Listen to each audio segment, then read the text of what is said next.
할렐루야. 오늘 거룩한 주일 또 주 앞에 나와 함께 예배하는 여러분 주님의 이름으로 축복합니다. 여러분 성경에 보면 하나님께서 특별히 큰 능력을 주신 사람들이 있는 것을 볼 수가 있습니다.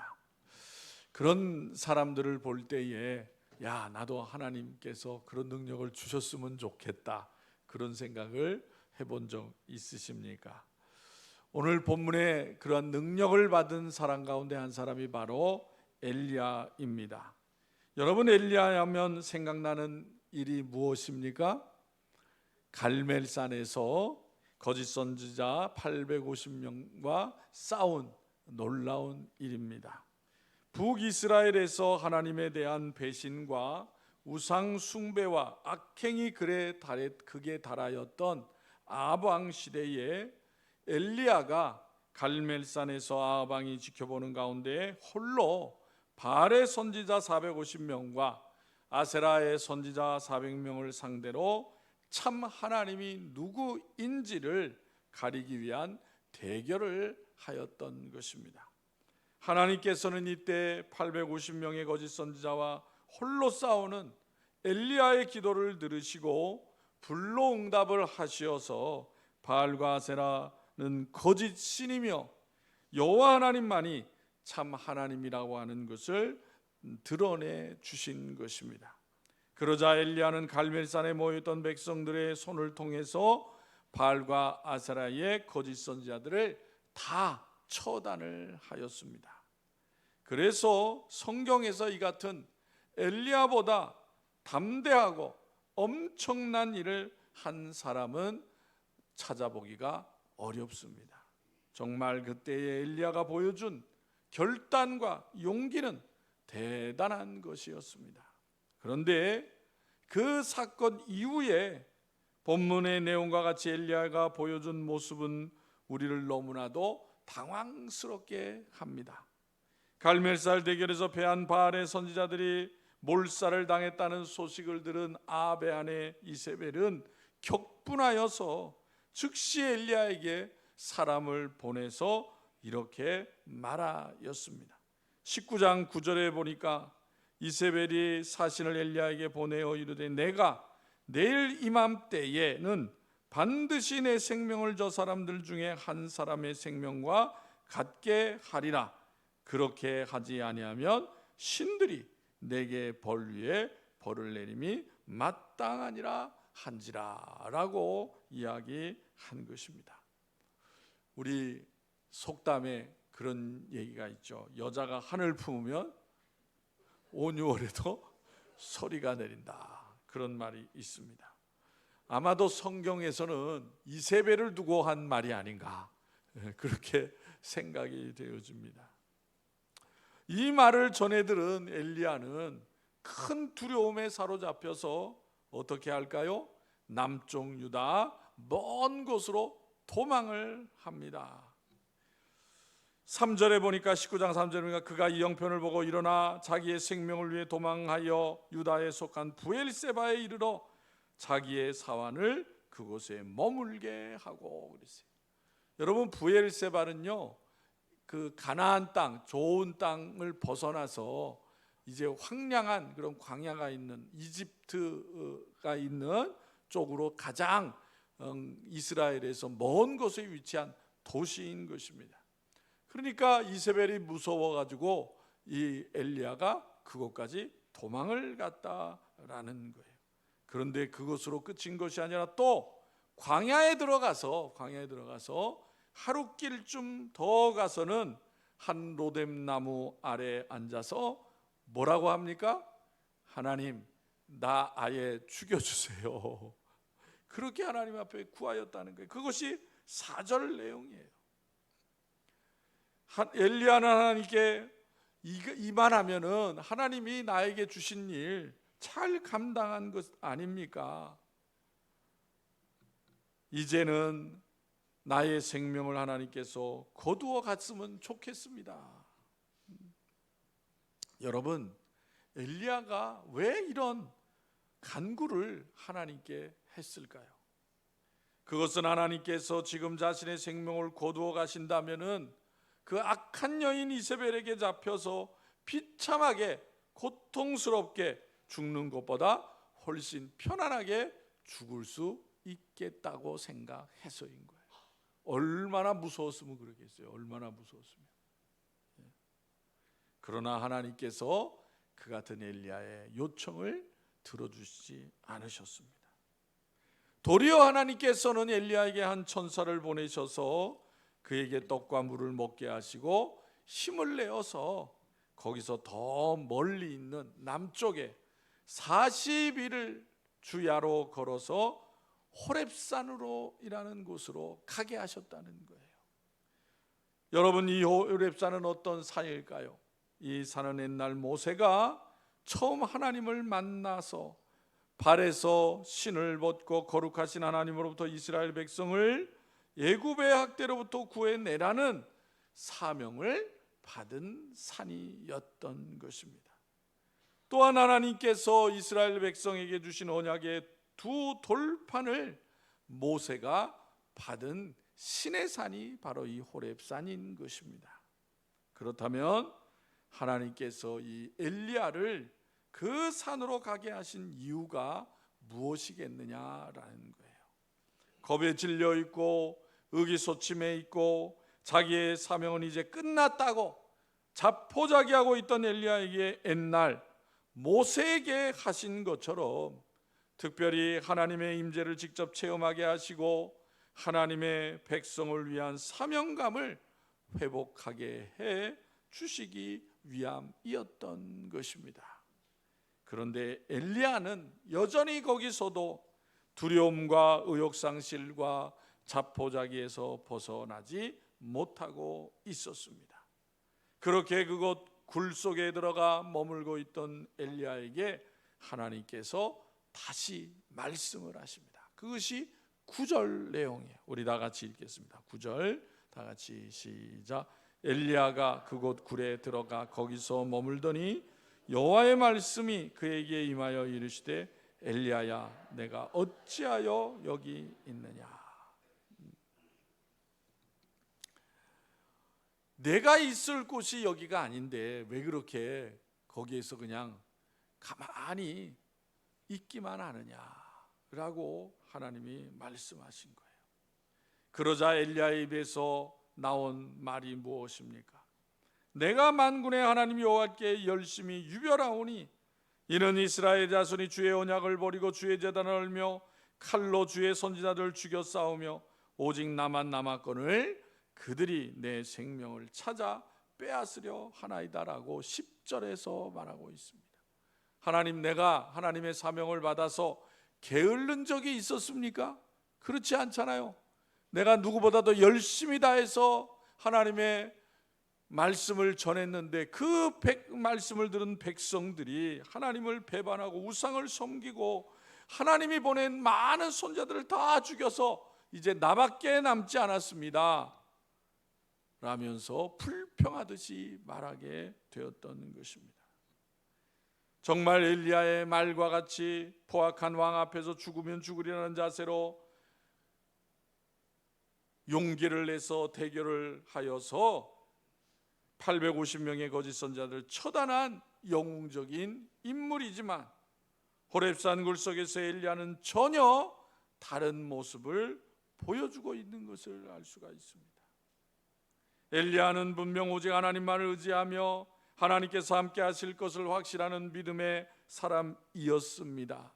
그런데 지금의 그의 모습은 예전의 모습을 찾아볼 수 없는 초라함을 보여주고 있다는 거예요.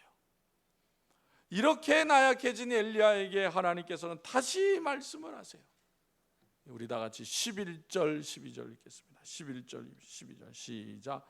여호와께서 이르시되 너는 나가서 여호와 앞에서 산에 서라 하시더니 여호와께서 지나가시는데 여호와 앞에 크고 강한 바람이 산을 가르고 바위를 부수나 바람 가운데 여호와께서 계시지 아니하며 바람 후에 지진이 있으나 지진 가운데에도 여호와께서 계시지 아니하며 또 지진 후에 불이 있으나 불 가운데에도 여호와께서 계시지 아니하더니 불 후에 세미한 소리가 있는지라. 이 내용은 11절 내용은 하나님이 어떤 분이신가라는 것을 가르쳐 주는 내용이에요. 그러면 하나님은 뭘 말씀하시고 있을까요? 여기서 크고 강한 바람이나 지진이나 불은 모두 다 성경에서는 하나님 자신을 나타내실 때에 상징적으로 보여준 현상들입니다. 그런데 본문에 보니까 여기서 하나님께서는 강한 바람, 지진, 불 중 그 어디에도 계시지 아니하다가 세미한 소리 가운데 비로소 나타나 보이셨다는 거예요. 여러분, 엘리야는 낙심한 가운데 하나님께 뭘 바랐겠어요?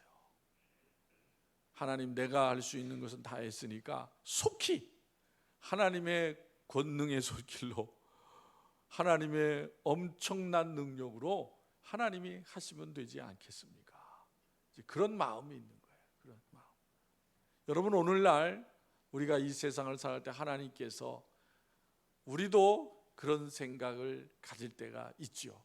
하나님, 이 세상에 악한 자들 한 번에 다 쓸어보시면 얼마나 좋겠습니까? 그러면 여러분, 세상에 하나님을 두려워하지 않을 사람이 없을 거예요. 그죠? 그런데 하나님은 그렇게 하시지 않아요. 그죠? 물론 성경에 그렇게 하신 일들이 많이 있지만은 오늘날에는 하나님이 그렇게 하시는 일은 많지 않습니다. 그러면 여러분, 오늘 본문 말씀에 하나님이 세미한 가운데 계시다고 하는 것은 뭘 말씀하시냐라는 거예요. 이것이 의미하는 것은 세상에 참된 변화를 가져오는 하나님의 방법은 바람과 지진과 불 같은 외적인 강함에 있는 것이 아니라 세미한 소리, 즉 성령에 의한 깊은 내적인 것에 있음을 알려주고 있는 거예요. 사실 엘리야는 바람과 지진과 불 같은 이적과 능력을 많이 나타낸 하나님의 선지자였습니다. 그러나 그런 것들은 사실 많은 사람들을 놀라게 할 수는 있지만은 참으로 이 죄악된 세상을 변화시키지는 못하고 있다는 거예요. 그런데 이제 하나님의 임재는 그러한 외적인 현상에서가 아니라 고요하고 은밀한 가운데 이루어졌습니다. 여러분, 하나님께서 그 같은 커다란 일들을 하시지 않는다고, 큰 능력을 나타내는 일을 하시지 않는다고 하나님이 일을 안 하실까요? 안 해요. 하나님은 여전히 일을 하시고 우리가 다 알 수는 없지만은 은밀한 가운데 이 세상에서 하나님의 뜻을 이루어 가시는 분이신 것입니다. 엘리야에게 그것을 가르쳐 주시는 거예요. 13절에 보니까 엘리야가 겉옷으로 얼굴을 가리고 나가 굴 어귀에서 있었다고 하였습니다. 얼굴을 가렸다는 것은 무엇 때문일까요?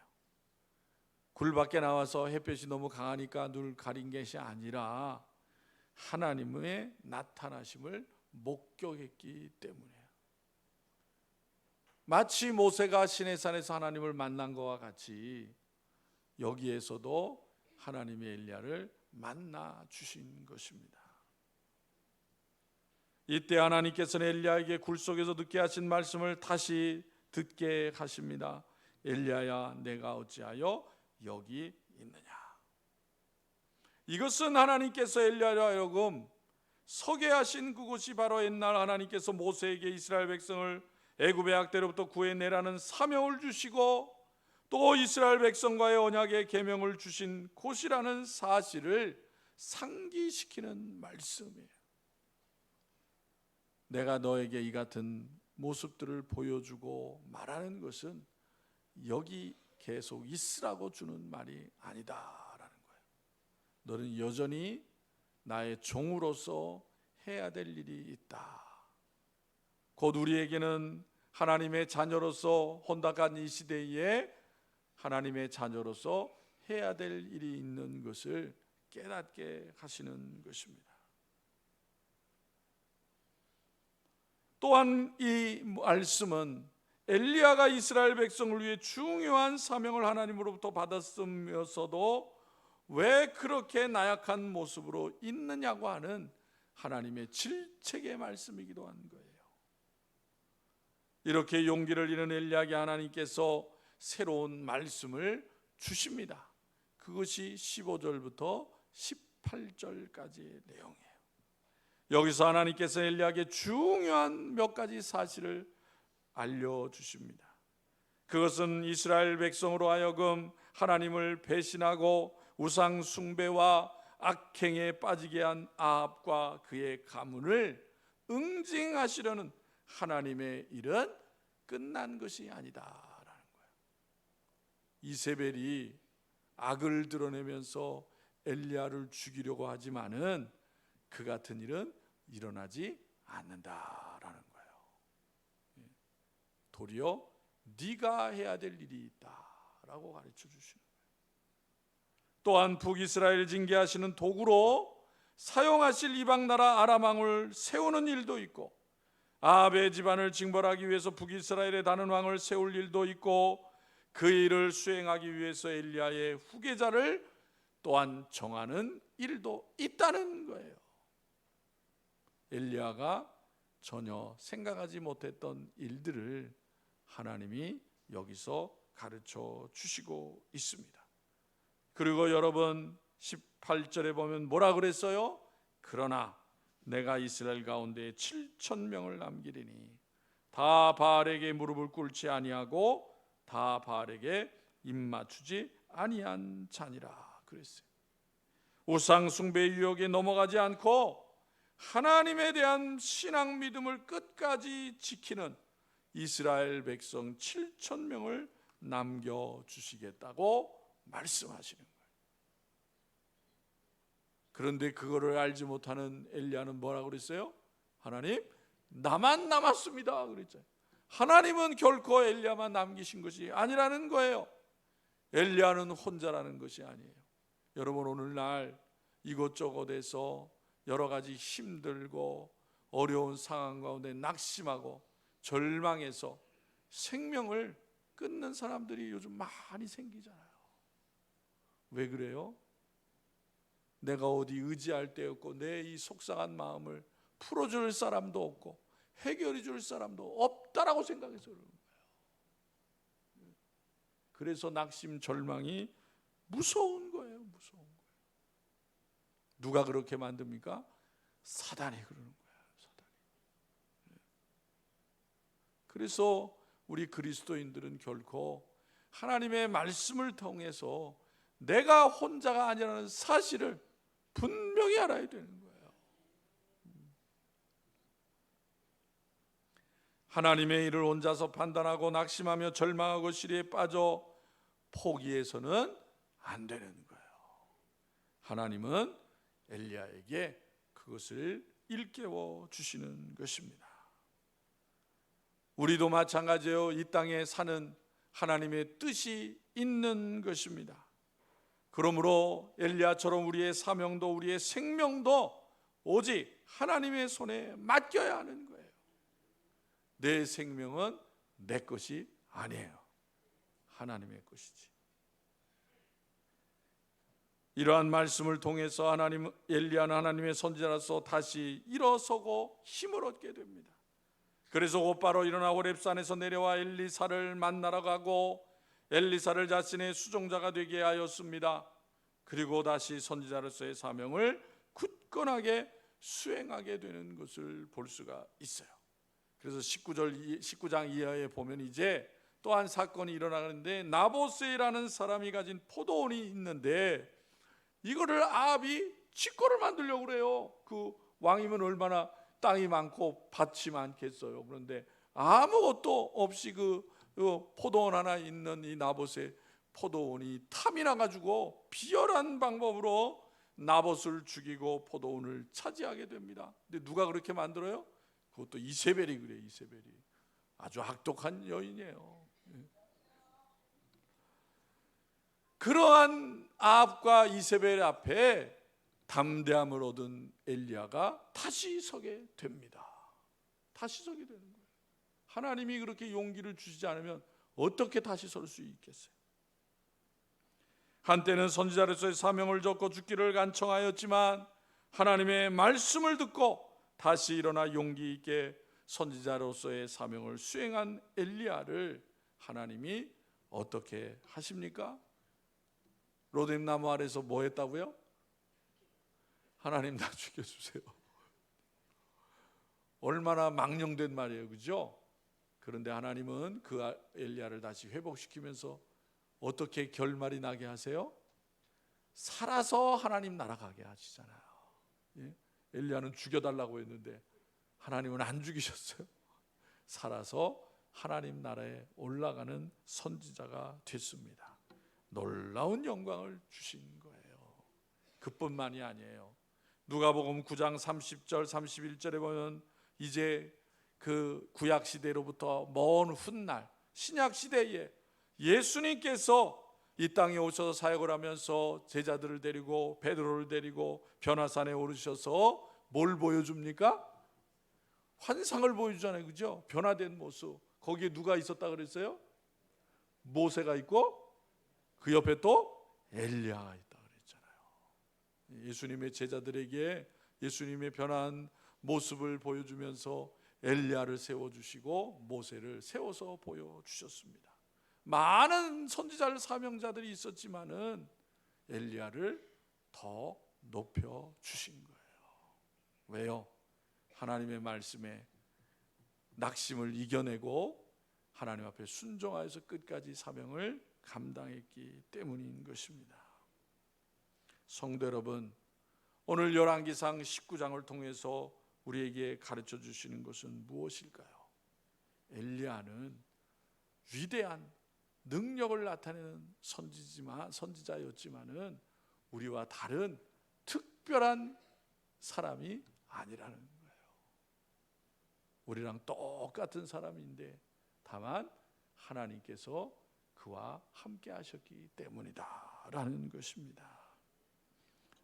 여러분, 그러므로 우리는 이 세상에서 하나님의 일을 감당할 때에 내 생각과 내 판단으로 하나님의 일을 하려고 하면 안 되는 거예요. 엘리야가 그렇게 하려고 했잖아요, 그죠? 하나님께서 부르실 때까지 하나님의 자녀로 하나님의 나라 백성으로 하나님께서 우리에게 맡기신 이 땅의 일을 성실하게 잘해야 되는 거예요. 하나님의 일을 하되 오직 하나님의 권능만을 의지하고 권능의 하나님께서 함께 하실 것을 확신하며 한결같은 믿음을 가지고 주님의 자녀된 일을 힘써야 되는 것입니다. 그것이 우리의 사명인 거예요. 우리의 가정을 통해서 일터를 통해서 하나님이 맡겨주신 일들이 있잖아요. 그것을 항상 하나님의 말씀의 중심에 서서 하나님 의지하면서 이루어 가야 하는 것입니다. 하나님의 백성은 하나님의 자녀는 결코 이 세상에 아무리 험난할지라도 세상과 사람을 두려워하지 않아야 되는 거예요. 지금으로부터 10여 년 전에 2012년에 북한에 들어가서 선교 활동을 하던 선교사가 국가 전복 혐의로 체포되어서 재판을 받고 무기수가 됐어요. 무기수가. 이제 북한을 나올 수가 없는 거예요. 풀어주지 않는다면은. 그러다가 2014년인 11월에 735일 만에 석방되었습니다. 그분이 18살에 미국으로 이민 가서 재미교포가 된 케네스 배 선교사입니다. 우리 이름은 배준호 선교사예요. 735일 동안 억류되었는데 북한의 감옥에서 이제 그 감호소라 그래요. 감호소. 그래서 이제 그런 특별한 외국인이 와서 이제 북한에 해가 되는 일을 했다라면 이제 그 형을 내려서 이제 가두는 곳이 감호소예요. 특별 감호소. 그곳에 가두는데 어떤 곳이냐면요, 감옥 하나, 감옥 전체, 감방이 아니고 감옥 그 건물 한 전체에 그 사람만 가두는 거예요. 그 한 사람. 이 베네스 이 배 선교사도 감옥에 들어갔는데 그 감옥에 그 매일 상주하고 일하는 사람이 30명이래. 30명. 근데 죄수는 한 명인 거야. 죄수는 얼마나 무섭겠어요. 얼마나. 그리고 아침 일찍부터 저녁까지 쉴 새 없이 노동하다가 저녁에 들어오면 감옥에 혼자 집어넣는 거예요. 그런데 이제 중국에서 선교 활동을 하던 분이었는데 이제 북한에 들어갔다가 이제 간첩 혐의로 이제 붙잡힌 거예요. 그래서 이제 감옥 생활을 하게 되었는데 이게 혼자 있으니까 거기 이제 일하는 사람도 이제 전부 북한 사람들이잖아요, 그죠? 근데 밤이 되면은 사람들이 이제 심심하니까 감옥에 혼자 있는 선교사를 찾아와가지고 이것저것 물어보는 거야. 뭘 물어볼까요? 바깥 세상에 대해서 물어보는 거야. 왜? 북한은 바깥 세상을 몰라. 다른 나라에 그러니까 이것저것 물어보잖아요. 이 케네스 배 그 선교사가 감옥에 할 일이 없잖아요. 혼자 있을 때는. 그래서 성경을 735일 동안 17번 읽었대. 성경 놀래지도 않아요. 여러분도 그렇게 읽으셔요? 그렇게 못 읽죠, 그죠? 17번 읽었대. 그러니까 성경을 읽으면서 하나님이 주시는 은혜로 찬송도 부르고 막 이제 그러니까 이 간수들이 이상하게 생각하는 거야. 그래서 이렇게 쳐다보니까 얼굴이 환하거든. 시무룩하고 그냥 막 이렇게 절망적인 그런 모습이 아니라 웃기도 하고 그러니까 이게 미쳤나? 그래서 물어보더라는 거예요. 어떻게 우리보다 더 기쁜 얼굴을 하고 있냐? 당신은 죄인인데. 그렇게 이제 물으니까 복음을 전하기 시작한 거야. 복음. 그래서 내가 읽는 이 책에는 하나님의 말씀이 기록되어 있는데 우리 주님은 너무 좋으신 분이십니다. 그랬대. 그랬더니 이 간수가 듣고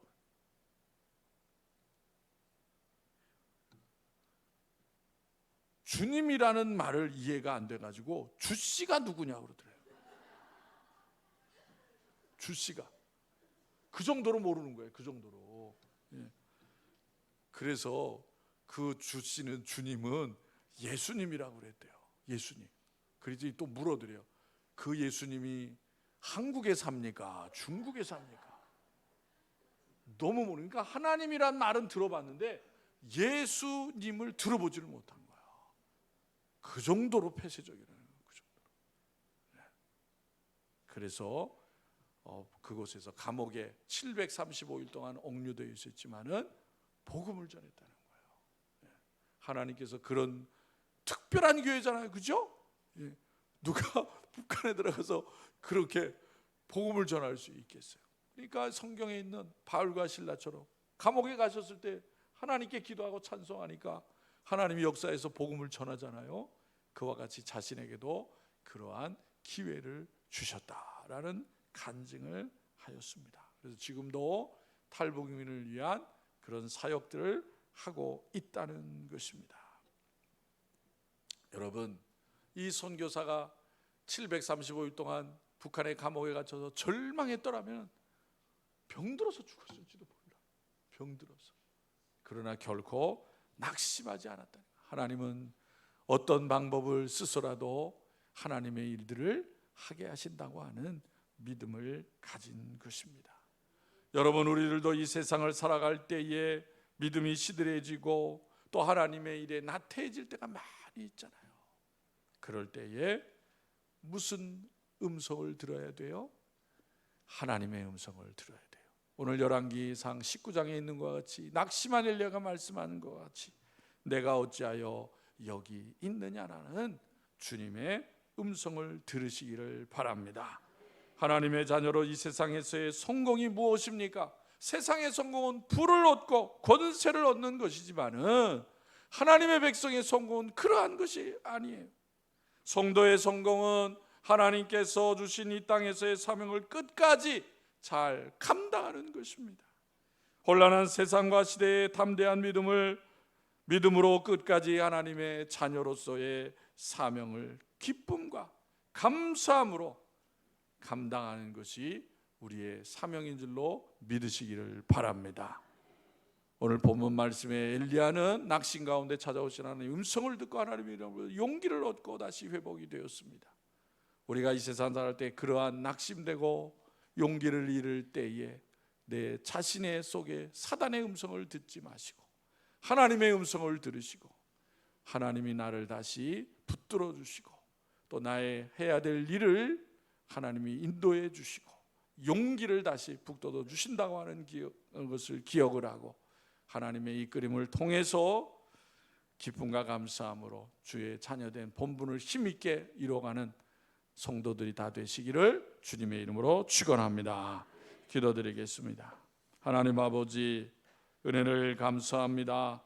오늘 복되고 거룩한 날, 또 세상은 혼란한 가운데 있지만 하나님의 자녀들이 오직 하나님의 말씀과 하나님의 은혜를 사모하여서 주 앞에 나와 예배하며 또 이 시간 열왕기상 19장을 통해서 엘리야에게 주셨던 말씀이 곧 우리에게 주시는 하나님의 음성인 것을 다시 한번 깨닫고 또 하나님의 음성을 통해서 또 하나님의 찾아오시고 은혜 주시는 하나님의 함께 하시는 것을 잊지 아니하고 날마다 그 주님을 의지하고 하나님을 바라보며 회복되어지고 용기를 얻는 복된 성도들이 다 되어지게 하여 주옵소서.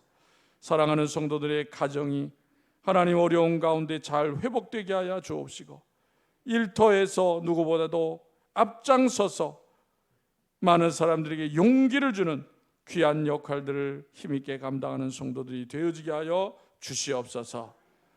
하나님의 자녀들이 세상의 일로 결코 사단의 미혹에 넘어지지 않게 하여 주시옵시고 날마다 주님이 함께 하시는 믿음을 가지고 주님과 동행하게 하여 주시어서 엘리야가 하나님의 말씀을 의지하여서 순종함으로 승리한 것과 같이 능히 이 세상 죄악을 이겨나가고 승리하며 살아가는 복된 성도들이 다 되어지게 하여 주옵소서. 아버지 하나님, 이 나라 이 백성을 불쌍히 여겨주시기를 원합니다. 혼란한 세상 가운데 방황하지 않게 하여 주옵시고 이 나라 이 백성이 바른 길 가게 하여 주옵시고 하나님을 찾고 의지하여서 잘 쓰임받는 나라와 백성이 되게 하여 주옵소서. 대통령과 위정자들에게 교만하지 않게 해주시고 겸손한 마음 갖게 하여 주옵시고 백성과 나라를 평안하게 바르게 잘 이끌어갈 수 있는 아버지 주의 일꾼들이 되어지게 하여 주옵소서. 아버지 하나님, 성도들 가운데 육신의 질병 환경에 어려운 가운데 이들이 있습니다.